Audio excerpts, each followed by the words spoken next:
You're right. There's a lot on internet, YouTube, and it's all out there. It'll never replace live performance. There is nothing like live performance. Film has its own power. Music has got, has its power. Whatever you watch on your screen has got its power. But what you watch live has got a particular power which is different. I'm not necessarily saying it's more powerful, but it's different from all that. That kind of visceral quality of being in that same space with the live performer. And so for me, that live performance is always more exciting for now. I don't know, I might change my mind. And also in the live performance, the possibility of a disaster, the possibility of performers losing their cues, the possibility of, so however you set it, every performance is different. Every performance is going to change. The standard of dance also is much higher than it was 10 years ago. Technically, dancers are better trained and have a performance quality which is of a higher standard. Theatre also, there's a lot of young people, new people trying out, new companies, music. So I think the scene is expanding, which is good. More people doing more things. That's always very good. Quality will always range.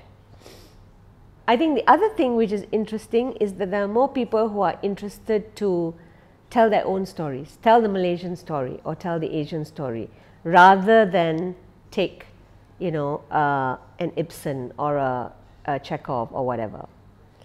There is absolutely still room for the Ibsens and the Chekhovs, but when Five Arts started, we were one of the first companies who was doing K.S. Maniam, like really, why do we want to see a play about the Indians in Malaysia, right, in 1984? Now, 30 years later, more than 30 years later, people are writing, devising. So that I feel also is very exciting because we are telling the Malaysian story. And there are many Malaysian stories to be told, and they need to be told. These opinions need to be out there. The role of these stories is to get these stories and these opinions and these multiple voices out there for people then to discern and to take and to discuss and to like or dislike and have the conversations going. And people want to have these conversations, which you can see from YouTube. A stupid cat dreaming comes on and there are like 16 posts, or something serious comes on and there are 400 posts. So people are dying to have conversations. And of course, YouTube and all are a safer space, not YouTube, sorry, Facebook. Safer space for people to have these conversations because they don't have to, they can just type it in, they don't have to show their face, they don't have to, if somebody says this and there's an immediate back, they can think about it before. It's not a live conversation. But the sign to me is that people have these stories, have these opinions, and they want to share. I never post anything on Facebook, but I do go into Facebook and look. And there are the most delightful, cutest, most wonderful animal things on Facebook, which, not being a real animal lover, I really do appreciate, because there's so much horrible stuff going on that I feel if we must pass on something on Facebook, let it be positive lah. Unless you're passing on something horrible because it's important that people know about it. But if you're just going to be horrible, no need lah. So all these cutesy animal things, cat dreaming and dancing, and then cat running in the sleep, and then there was one, the cat is sleeping like this, and then the guy lifts the cat's hand, and then the hand drops.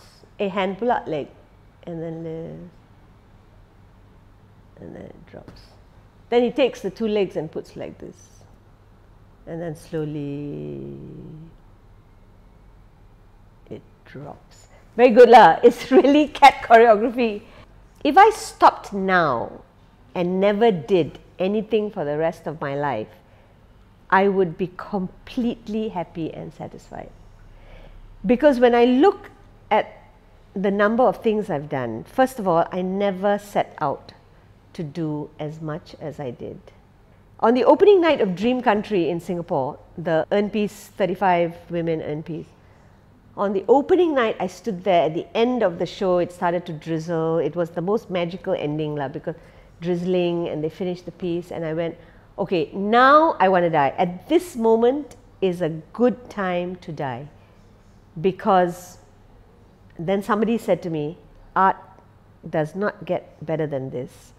And I felt, fuck, you know, we made something here. Not me, but all of us, you know, 48 of us, so what, the 35 women, the 4 directors, and me, the lighting, everything. We made something which was really, really, really magic. I wanted to die, but that was in 2012, James, and I did not die. Unfortunately, I'm still here. You're right, I have a lot of projects steaming up in my head. This Terbalik is one that, you know, had something I've been thinking about for a very long time. Comments from designers and things. I guess the one project, see, I've spent quite a lot of my career, okay, still teaching young people, you know, providing space in Five Arts for young people to come, you know, like nurturing the Marks and the Fahmis and all, and then now people like June and Mark are nurturing the next generation and all. So I want to shift focus. This project I really want to do. It's a project with old people, over 80 years old. And I have the whole frame and the whole setup, but it's a bit complicated and it's long and everything, but it's getting 2 or 3 old people who are over 80 years old to tell their stories.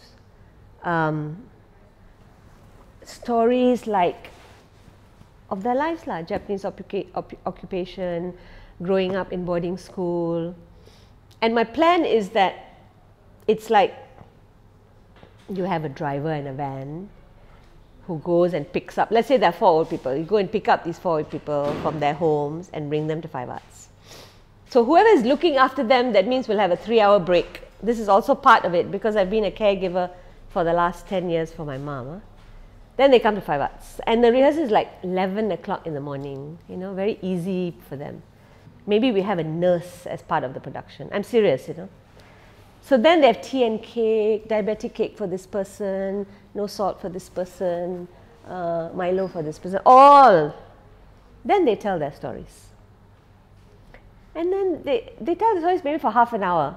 Then they relax. It's very short, and then they are sent back. So their caregivers and all, no stress about how are they coming to rehearsal, is there a toilet, who is, all no stress. Okay. After we have maybe about 20 minutes of stories, we have what I call soirees in their homes. So let's say it's your mother who's living with you, let's just say.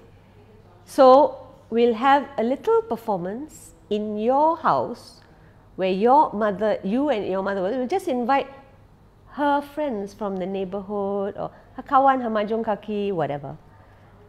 And then the 4 people plus the other, because by now they're friends already. This process of rehearsal takes like 6 months, you know. Problem is they might die in between, but it's very slow. Then they tell their stories in a living room. Just tea and cake, okay. So if there are 4 people, or maybe start with 2 people, but I think 4 will be more fun. So there are 4 soirees in the 4 homes. And slowly it builds up. Slowly the stories builds up to some parallel things happening, maybe some video images. Maybe, for example, my mother used to tell a story of how she was almost raped when she was 17. And she laugh and tell the story. She says, yeah, the officer, he sat on the bed and he undid his belt and he went, girl, girl, girl. So when somebody is telling that story, maybe somebody dressed as a officer would come and stand at the back and go, girl, girl, and disappear. And maybe they would have a box of props. So when Auntie Enid tells a story about growing up in the convent school, and they had to, when they had to go to church, they had to wear hats and veils, and then she'll take out and put on a veil, you know, that kind of thing now. But eventually it works itself slowly, slowly, slowly.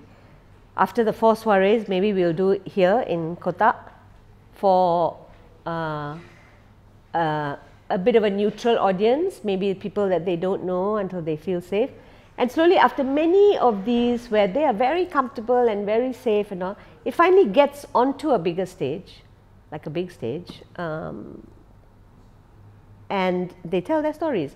And then it's full, like it's got video and it's got images, and they're all radio mic'd or mic'd so that they don't have to do any exercises and throw their voice on. It's another version of Terbalik, meaning to bring old people, not performers, just normal old people onto the stage. That would be something I would like to do. But meanwhile, if I stop now, so I'm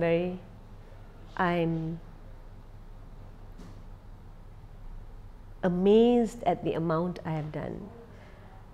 And although the list on the CV is very long of stuff I produced and choreographed, the pieces I feel were pieces I'm proud of are very few, but they are enough. It's more than enough.